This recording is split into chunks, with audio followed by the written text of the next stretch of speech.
Patient Parfum d'Homme, bonsoir à vous. Tout d'abord, doyen, sans filtre. Il n'y est pas allé par 4 chemins pour clairement exposer les besoins de son pays à la Fédération de Russie. Ceci traduit d'ailleurs une parfaite connaissance justement de ces besoins en question. Mais le fait marquant, contrairement à ce à quoi on assistait les années précédentes, c'est qu'aujourd'hui, le dirigeant centrafricain est de plus en plus conscient qu'il faudrait qu'on franchisse clairement une étape, qu'on sorte du simple aspect militaire pour explorer le domaine économique. Ça, c'est l'un des points essentiels qu'il faudrait forcément tirer de ce tête-à-tête.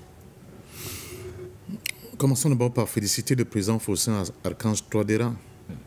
Il démontre une fois de plus qu'il a un agenda bien précis, il a une vision bien précise et il tient compte de l'évolution de la situation d'abord en Centrafrique et dans le monde pour ajuster, pour mieux définir, pour mieux préciser la pensée du type de coopération qu'il aimerait avoir avec la Fédération de Russie.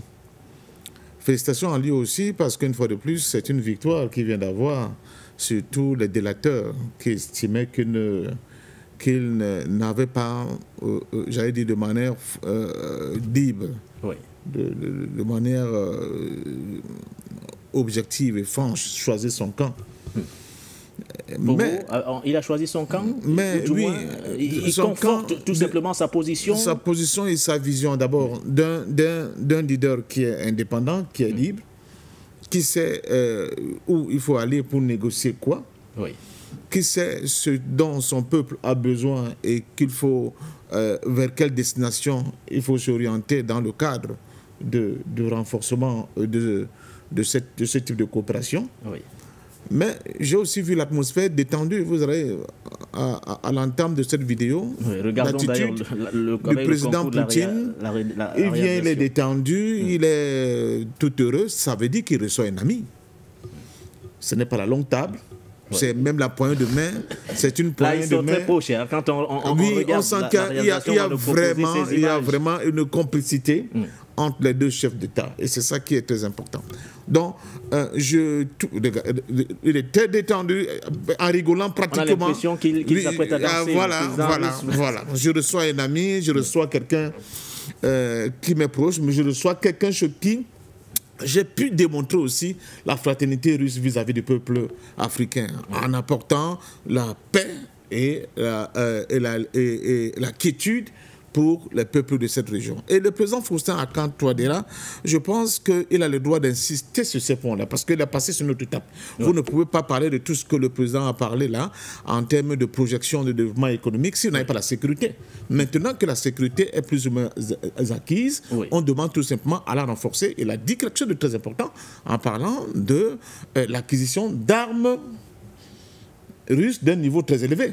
C'est-à-dire qu'on monte en grade du point de vue de la constitution de l'armée centrafricaine. Le renforcement des opérations, des capacités maintenant que l'armée est là, maintenant que l'armée est prête au combat, il faut qu'on monte maintenant par l'acquisition des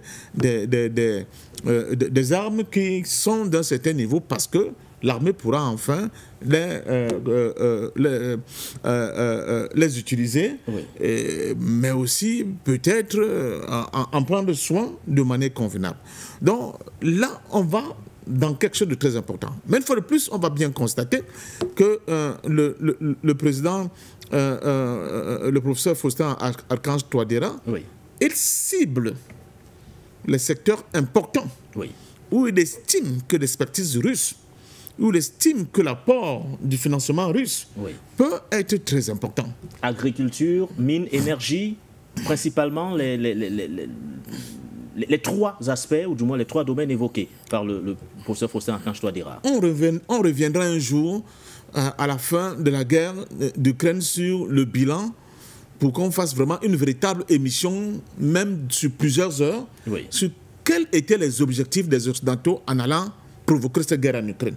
Vous allez voir, et c'est là où l'Afrique est importante depuis un certain temps, que l'un des objectifs clés, c'était les questions économiques, les questions de l'acquisition de certains minéraux qui font défaut aujourd'hui à l'Occident, et certains minéraux dont l'Occident est obligé même de se rapprocher de la Chine et de la Russie pour pouvoir les avoir. Or, en Ukraine, ces minéraux-là existent. En Ukraine, il y a la question des terres agricoles qui produisent vraiment avec des rendements très élevés qui existent. Donc, le président Faustin-Touadéra dit à Poutine, mais nous avons, nous aussi, la panoplie, toute cette panoplie de choses qui peuvent vous intéresser à plusieurs plans pour continuer de grandir. Ce n'est pas pour rien qu'on veut prendre le Canada, ce n'est pas pour rien qu'on veut faire une paix sur le Groenland, ce n'est pas pour rien qu'on veut prendre le Panama non plus. C'est parce que les autres voyaient plus blanc. Donc je dis que là, une fois de plus, le professeur Faustin-Touadéra, au-delà des youyous et des morsures de pitbull, bon, de certains panafricains. Il a reçu des coups. Hein, oui, il faut le dire. On voit bien qu'il est méthodique, il est sérieux, il sait où va, il connaît les difficultés de son pays, il connaît les limites de son pays et il estime que le moment est arrivé pour passer à une autre étape. Et ça, je suis content de le dire, là, tout ce projet ne pourra aboutir de manière convenable dans une réussite vraiment qui fera le bonheur de tous que si l'environnement de la sous-région est mieux assaini, que si la coopération au niveau de la sous-région est mieux renforcée. Je peux vous le dire, vous avez parlé des engrais et des céréales que la Russie, que la République centrafricaine a reçu, dont de la Russie. Je peux vous dire qu'une partie des céréales sont venues presque de manière brute. Il fallait des minotiers pour les transformer en farine de blé. Et la solution s'est trouvée aussi au port de Douala. Pour vous dire la nécessité de l'imbrication des intérêts et des destins même de développement des pays de la sous-région. Donc, une fois de plus, le professeur Faustin-Touadéra peut-être, on a l'impression qu'il parle seulement pour la République centrafricaine.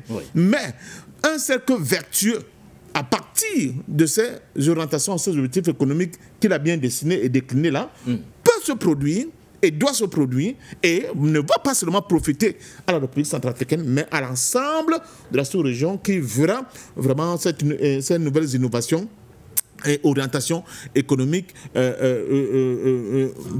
tirer vers le haut complètement l'ensemble de nos économies moribondes qui pour l'instant ne parvient pas encore à décoller, surtout au niveau de la sous-région pour des raisons évidentes que nous connaissons, parce que nous sommes encore assujettis à la Banque mondiale, au Fonds monétaire international, au financement des pays impérialistes que nous connaissons. Donc bravo une fois de plus au président Faustin-Touadéra, patient parfum d'homme a souvent été taxé je ne sais pas comment le thème que je peux employer, mais parce que moi je vois l'homme, je vois la vision, je vois la difficulté de ce pays qu'on appelle la République centrafricaine, je vois les efforts qui sont produits pour tenter de déplacer les curseurs au niveau de ce pays et je continue de dire au peuple centrafricain, vous avez un véritable leader, il est grand temps pour vous de continuer à être, n'est-ce pas, le véritable socle granitique, comme l'on dit chez nous au Cameroun, de soutien à ce leader-là, parce qu'il sait où il va et il sait le tempo et le timing qu'il faut avoir pour cueillir certains fruits de cette réflexion mûrement réfléchie de sa part pour sortir la Centrafrique de cet état de misère et de pauvreté dans lequel il baigne depuis très très longtemps. Alors,